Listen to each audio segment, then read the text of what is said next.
السلام عليكم، أهلا وسهلا بكل المشتركين قناة نور العين. رجعنا لكم من جديد وفيديوهات جديدة، ومثل ما وعدتكم إن شاء الله راح نكمل معكم، وبس تتفعل القناة إن شاء الله. كمان قلنا راح نحدد موضوع معين للقناة نتفق عليه.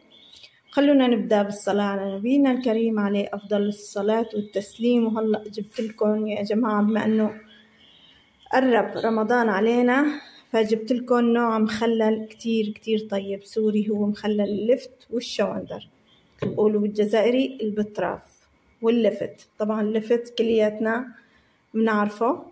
أنا غسلتهم ونظفتهم بهالشكل هاد.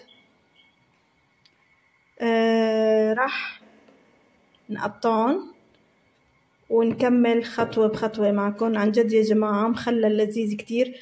هذا المخلل الوحيد اللي المرقة تبعيته المي بتنشرب ولذيذة كتير، يعني بيتاكل هو والمرقة اللي له كمان. يعني عن جد من أطيب المخللات. إن شاء الله راح أعملها معكم خطوة بخطوة وتتعلموا وتجربوا كلكم على رمضان وتلاقوا كتير طيب إن شاء الله. هلأ راح أبدأ معكم نقطع اللفتات، خليكم معي. رح نبدأ نقطع اللفت يا جماعة. كل شخص، في ناس بيقطعوا دوائر حسب الأناني رح نحطهم فيهم. أنا يا جماعة بما أنه رح أحطهم في أناني مثل هاي، فأنا مضطرة أعملهم مثل ما هلأ أقسمهم. في ناس بحبوا يسوون دوائر بكر، يعني هيك بكرات، بيكون حاطين جاهزين المطربانات البلور. طبعا البلور بيكون أحسن، بس نحن هدول بيشدوا وقت كتير طويل، يعني مو شرط تاكليه بنفس اليوم بنفس الأسبوع بنفس الشهر. وكمان أنا بحبهم لأنه بنفتح وحدة وهيك ما بنضطر إن نحطهم ببيدون ولا مطربان كبير، ونضطر نفتحه كله ونصير يعني مع الوقت وهيك يختلف طعمته. ولا هيك أنينة بنقدر نفتحهم ناكلون على مهلنا. والأنينة إذا حبيتوا يعني تضل مختومة مسكرة ما فتحتيها، رح تشد معك وتطول، يعني حتى شهر 2 3 ما حبيتي تفتحيها بتضل مثل ما هي. وبالعكس كل ما لو بيصير طعمه أطيب وأطيب. رح نبدأ نقطع. أنا هيك رح أعملهم يكونوا هيك على 3. شوفوا يا جماعة شلون رح أقطعهم بهالطريقة.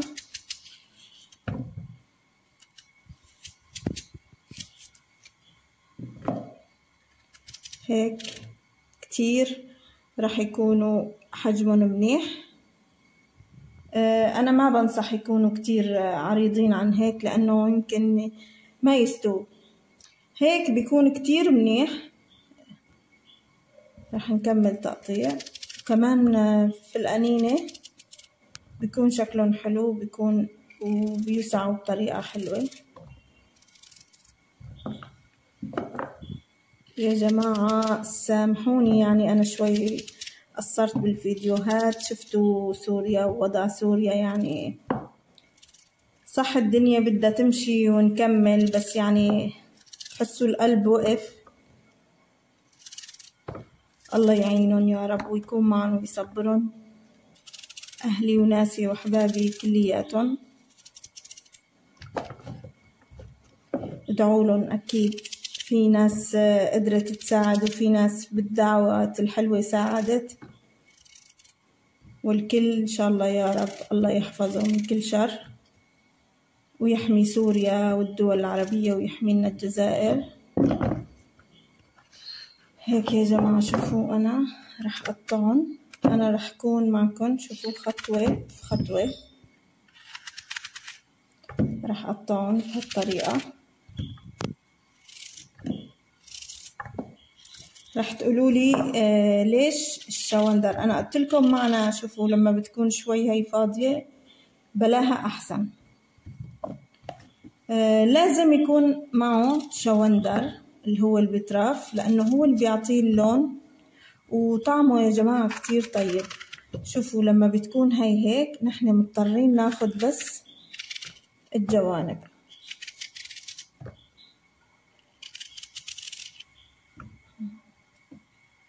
كمان رح نقطن. مخلل لذيذ كتير عن جد يا جماعة، وبيقبل الأكل. الناس اللي داقته من عندي إن شاء الله تدخل وتقولكن الطعم كيف كان. كتير طلبوه لما داقوه حبوه، قالوا لي حابين الطريقة، قلت لهم أكيد رح أنزلها. وأنا يعني حبيت أنزلها هلأ قبل رمضان، إذا حبيتوا الواحد يعمله لرمضان بيكون جاهز.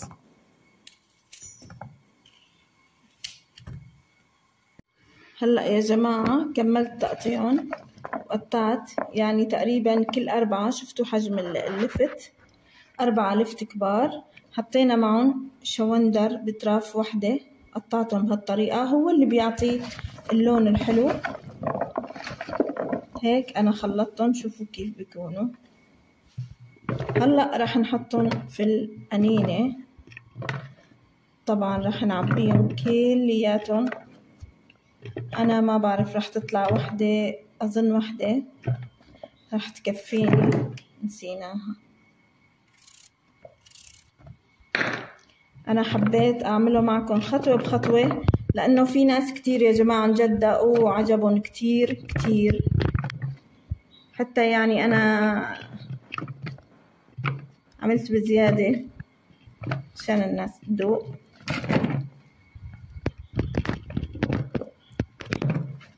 رح نعبيهم هلأ في القنينة وفرجيكم كيف رح نعملهم المي تبعيتهم ونختمهم. عن جد يا جماعة منظرهم بشهي كتير كتير. لما بيعدي تقريبا أسبوع، هو أسبوع 10 أيام بالكتير بيخلص، تقدري تبدي تفتحي منه. بس يعني إذا أنت كنتي عملتيه لرمضان ولا فيكي تخليه وما تفتحي، بس يعني بس فتحتيه خلاص لازم تاكلي. راح نقص القنينة من فوق ونصفي المي، وبعدين نحطه في علبة ونبدأ ناخد منه شوي شوي. طبعا هذا بعد ما يصير. راح نعبي القنينة الأخير كل شوي منخدها هيك مشان تتعبى كتير منيح، تنضغط.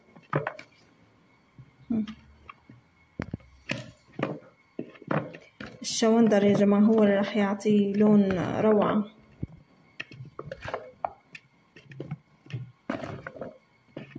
مخلل لذيذ لذيذ، له طعم خاص غير كل المخللات. واللي بيميزه انه حتى المرقة تبعيته يا جماعة بتنشرب كتير لذيذة، كتير لذيذة. ان شاء الله تجربوه وكون فتكن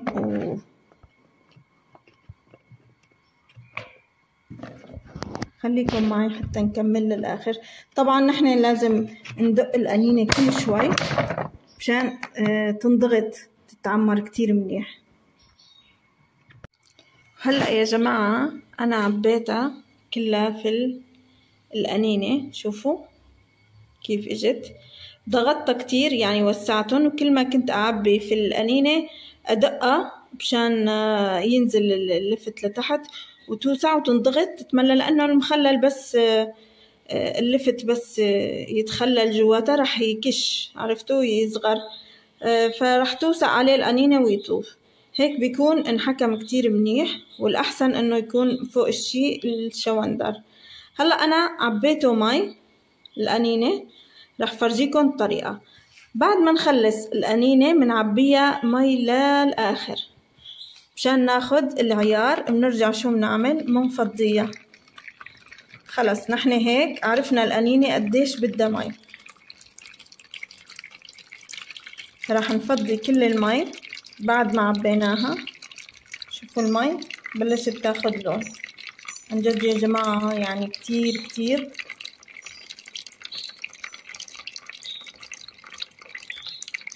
أنا راح أمشي معكم بالخطوات الدقيقة. عرفتوا كيف قطعناه؟ غسلناهن قطعناهن. ما بيتقشر اللفت يا جماعة، أنا ما قشرته، غسلته بس، وعبينا بعد ما وسعناه في القنينة عبينا مي رجعنا المي. هلأ يا جماعة القنينة الوحدة بعد ما رجعنا المي قديش بتاكل ملح؟ شوفوا معلقة الملح هاي بتاكل وحدة،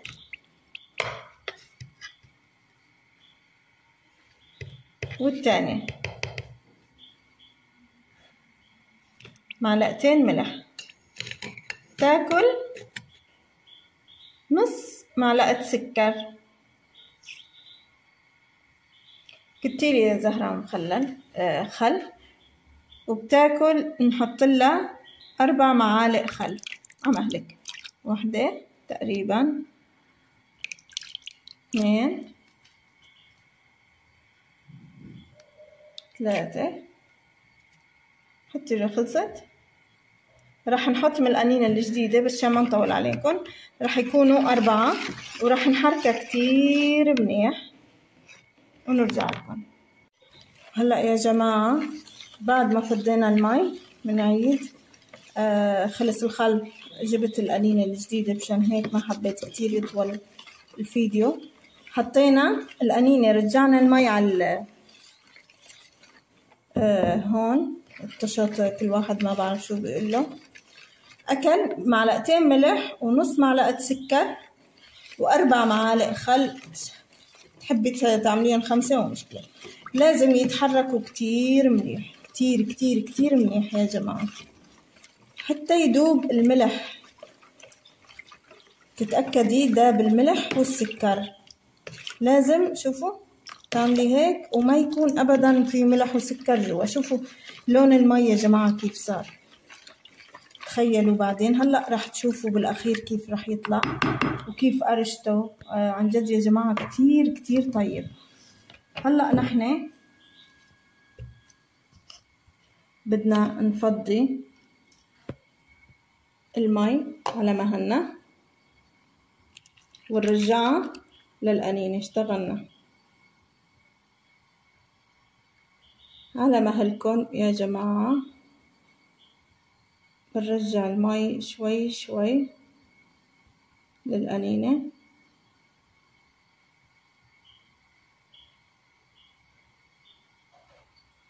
حتى تتكمل لفوق.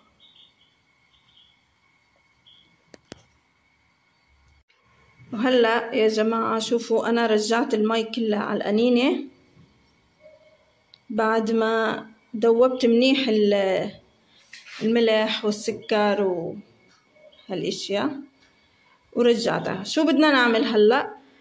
هي بما انه اللفت والهاد نحن ضغطناه كتير في القنينة، فهي هلأ رح تشرب من المي. ونحن لما منسكرها ما بنقدر نفتح القنينة حتى يعني تصير ونبدأ نفتحها لناكل منها. ما بنقدر كل يوم والتاني نفتح عليها، رح يخرب وما رح ينجح معكم. لازم أبدا ما يتفتح عليها، لهيك رح تنزل المي تغبى. هلأ نحن شو بدنا نعمل؟ بدنا نترك هاي القنينة واحد نص ساعة حتى نشوف قديش رح تنقص من المي، ونرجع نكملها للآخر ونسكر عليها منيح. رح استنى هلأ أنا نص ساعة، ما رح طول فيديو عليكم. رح استنى وارجع فرجيكم قديش رح تغب مي وكيف بدنا نرجع نزيدها لحتى نسكرها. وبالأخير نشوف المخلل. طبعا أنا هون كابسة قبل، رح فرجيكم كيف بالآخر رح يطلع. بس نستنى القنينة هاي قديش رح تنزل مي، وفرجيكم قديش لازم نزيدها وكيف نختمها، وبعدين نشوف المخللات كيف رح يصيروا. وهي مخلل الفلفل يا جماعة عن جد عنده قرشة كتير كتير طيب. كمان إن شاء الله لما بتطلعوا لي هذا الفيديو لايكات ومشاركات ويعجبكم، تكتبوا لي إنه كتير كتير عجبكم، رح نعمل مخلل الفلفل إن شاء الله بأدق التفاصيل والسر. رح أعطيكم إياه لنجاح المخللات، وخليكم معي. وهلأ يا جماعة شوفوا تركتها نص ساعة، شوفوا قديش نقصت. نحن هلأ شو بدنا نعمل؟ بدنا نكملها للآخر ساعديني زهرة. راح نكمل القنينة. لازم تكون المي تختمها للآخر. شوفوا رجعنا كملناها للآخر الآخر الآخر. شفتوا هيك بيكون خلاص أمنا عليها. راح نسكرها كتير منيح. هيك بيكون خلصت يا جماعة القنينة، بيكون صارت عنا. هلا رح أقلكن السر إنه هاي القنينة لازم تنحط بمكان دافي. مستحيل تحطيها في مكان في غرفة في مطبخ ويكون الجو بارد عليها. هداك اللفت رح يبقى أبيض ولا رح يعطي طعم حلو ولا رح يعمل شيء أبدا. لازم تكون الدفاية الصوبية شغالة، تكون جنب الدفاية والصوبية مدة 10 أيام.